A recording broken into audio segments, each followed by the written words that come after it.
pasado mes de noviembre, en la ciudad de Wuhan, en China, comenzaron a llegar pacientes con los mismos síntomas al hospital local. Rápidamente se encontró que todos ellos podrían estar infectados por el mismo virus, el COVID-19, el cual todos lo conocemos hoy en día como el coronavirus. Los problemas comenzaron cuando se descubrió la rapidez de propagación del virus, que sumado a la posibilidad de muerte en algunos de los casos hicieron saltar las alarmas. La propagación continuó a nivel nacional, obligando al país desde China a tomar medidas drásticas como el cierre de ciudades y la cuarentena de su población. Con el mundo globalizado en el que vivimos, la enfermedad se expandió hasta los límites que conocemos actualmente. Pero, ¿cuáles son las consecuencias económicas que podría traernos la crisis del coronavirus? Ante todo, decir que esto es un caso sin precedentes en nuestra historia, ya que nunca había pasado esto antes en una escala tan global. Algunos de los antecedentes con los que contamos son, a una escala mucho más pequeña, el desastre del huracán Katrina en Estados Unidos o el gran tsunami de Indonesia, sitios en los cuales la economía del lugar, años después, aún no se ha recuperado. La principal consecuencia económica de esta gran pandemia mundial es el parón de la actividad comercial, a prácticamente una escala mundial. Todas las demás consecuencias vendrán derivadas de este gran problema. Pensemos en que toda empresa, país o unión de países necesitan actividad económica para mantenerse a sí mismo y poder continuar manteniendo a su población, al mismo tiempo que mejoran cada día más. Este gran parón económico trae consigo otras muchas consecuencias que probablemente se repetirán en la mayoría de los países del mundo, aunque no en la misma escala.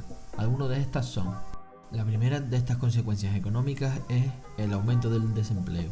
Generalmente, un empresario decide reducir su equipo cuando observa que tiene empleados sin los cuales su empresa podría continuar su producción de manera normal. En este tiempo de crisis y con el parón económico actual, muchos empresarios han visto drásticamente reducida su producción debido a la escasez de compras o en muchos casos al cierre completo debido al estado de alta alarma en el que nos encontramos. Esto desencadena en que las empresas no tengan ingresos y por lo tanto no puedan hacer frente a las nóminas de sus empleados, lo que sería un parón radical en la economía, vamos.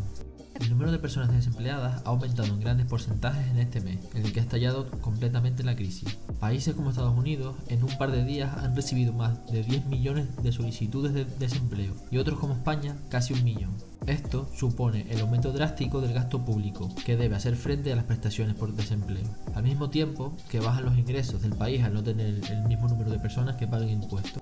La siguiente consecuencia económica de esta crisis de la que vamos a hablar es el endeudamiento de las empresas. Una economía parada es como una figura hecha con fichas de dominó. Una ficha tira a la otra y la otra a la otra y así sucesivamente hasta provocar que todas hayan caído. Imaginaos que una ferretería es obligada a cerrar durante el estado de alarma, por no ser un establecimiento prioritario en la vida humana. Esa misma ferretería ya no le comprará a su proveedor, el cual tampoco le comprará a la fábrica, y la propia fábrica tampoco le comprará a su proveedor de materias primas, el cual tampoco lo hará con la empresa minera que sustrajo el metal, y el cual finalmente tampoco le pagará a su trabajador. Como vemos, es como uno de esos vídeos de dominó. Por cerrar la ferretería se han visto afectadas otras 4 empresas. Ahora, imaginaos esto con la mayoría de las empresas en todos los sectores. Y es que sí, amigos, el gran problema para las empresas del parón económico provocado por esta crisis es la reducción parcial o total de los ingresos. Esto obliga a acudir a instituciones financieras para poder hacer frente a los pagos de, por ejemplo, los gastos fijos de cualquier empresa o los impuestos, lo que provoca el endeudamiento de las mismas con unas vistas a futuro en las que tal vez la economía tarde en recuperarse y no pueda hacer frente al pago de los intereses, lo que podría suponer el cierre de algunas de las empresas y el aumento aún mayor del número de desempleados. Ahora vamos a hablar de la posible caída de los mercados financieros. La emergencia sanitaria y las medidas tan drásticas tomadas por los gobiernos han traído unas grandes probabilidades de que en consecuencia de esta pandemia tengamos una crisis económica. Esto crea un clima de inseguridad financiera que rápidamente se ve reflejado en la bolsa. Con la posible llegada de una crisis, la gente empieza a vender rápidamente sus activos para tener liquidez y seguridad. Los que no, venden sus participaciones para no verlas perdidas en el caso de una posible quiebra de las empresas, que con antecedentes de crisis ya pasadas es algo que puede pasar. ¿Y cómo no hacerlo? Ninguno de nosotros quiere perder su patrimonio, y mucho menos ninguno quiere perder el dinero para afrontar un periodo económico duro. Todo esto provoca una gran caída de los mercados financieros del mundo, los cuales ven como cada una de las empresas se vende cada vez a un precio más barato debido a las leyes de oferta y demanda, y como su propia cotización, también motivada por datos macroeconómicos, van bajando cada vez más su valor. En Estados Unidos, mismamente, en un solo día cayó la bolsa a mínimos históricos. Un día marcando la historia financiera de Wall Street, que por culpa de un virus vivió un nuevo lunes negro o un nuevo crack del 29. Esta situación tiene como consecuencia la ausencia de liquidez e inversión en las grandes empresas que cotizan en estos mercados, lo que trae de la mano la devaluación de dichas compañías y el freno de su crecimiento. La siguiente consecuencia de la que vamos a hablar es el aumento de la deuda pública. Al caer los trabajadores y las empresas, el siguiente paso es el desplome de las instituciones bancarias o de préstamo. Para evitar esto, los gobiernos inyectan dinero en estas empresas para que puedan seguir consiguiendo créditos y préstamos a las personas y empresas que lo necesiten, y de esta manera mantener momentáneamente el funcionamiento normal del país.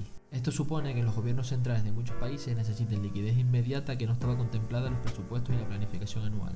Para conseguir este dinero, muchos de ellos deben emitir bonos de deuda pública que podrán ser comprados por fondos de inversión u otros países, y que el gobierno emisor deberá devolver en un tiempo concreto con los intereses correspondientes. Esto, en los mejores casos, frena el crecimiento económico del país emisor, y en los peores agrava aún más la situación, ya que el dinero debido será mayor y con una crisis como esta, el riesgo de impago aumentará, lo que traerá consigo una exigencia del tipo de interés superior por parte de las entidades compradoras.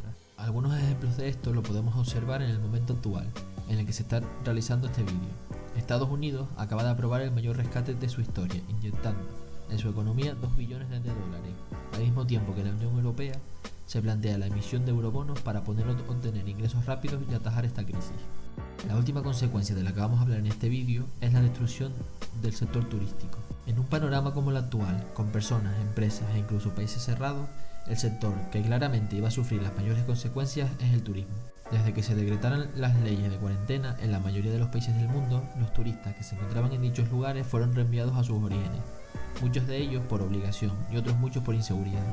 Y es que no querían quedarse encerrados durante un tiempo que a priori no se sabe cuál es en un país extranjero. Miles de turistas cortaron sus vacaciones de raíz para volver a casa con sus familias, y otros muchos han cancelado e incluso perdido dinero de las vacaciones que ya tenían programadas para el futuro.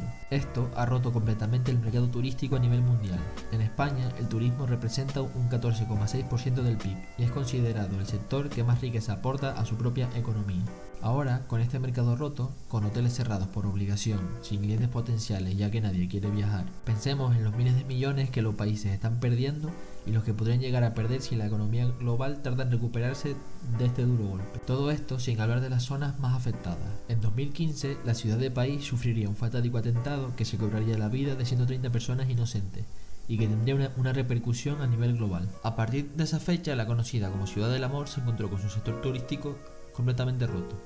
Nadie quería ir a París ante la inseguridad de que esto volviera a suceder, algo que puede ser comprensible. A día de hoy, casi 5 años después, su sector turístico aún sigue intentando recuperarse para llegar a los mismos números que tenía hasta ese mismo año. Ahora, apliquemos este ejemplo a España, Italia o hasta incluso Nueva York. Estos dos países y esta ciudad tienen gran parte de su riqueza fundamentada en el turismo, pero les ha tocado la mala suerte de ser también uno de los grandes focos. Ahora pensemos en cuando esta crisis pase. ¿Ustedes creen que el mismo número de personas van a viajar a estos lugares? ¿O que en cambio muchos de estos turistas van a cancelar o directamente no querer acudir por la inseguridad de poder contagiarse con el virus? Esto nos deja un sector turístico duramente golpeado y que claramente es el gran perdedor de esta situación de crisis sanitaria, que se puede agravar si las consecuencias de la misma se traducen también en una crisis financiera. En conclusión, estos motivos nos hacen pensar que cuando pasemos esta crisis sanitaria vamos a entrar automáticamente en un periodo de recesión económica. Esto significa que nuestra actividad económica se va a ver frenada y no solo eso, también se verá reducida. Esto trae consigo otras consecuencias que nos afectarán a todos y cada uno de nosotros, estés en el país que estés. Lo más probable es que notes esta crisis de una manera u otra. Y hasta aquí este vídeo, amigo. Recuerda que puedes suscribirte para tener más vídeos y si te ha gustado puedes compartirlo para que llegue a más gente. Adiós.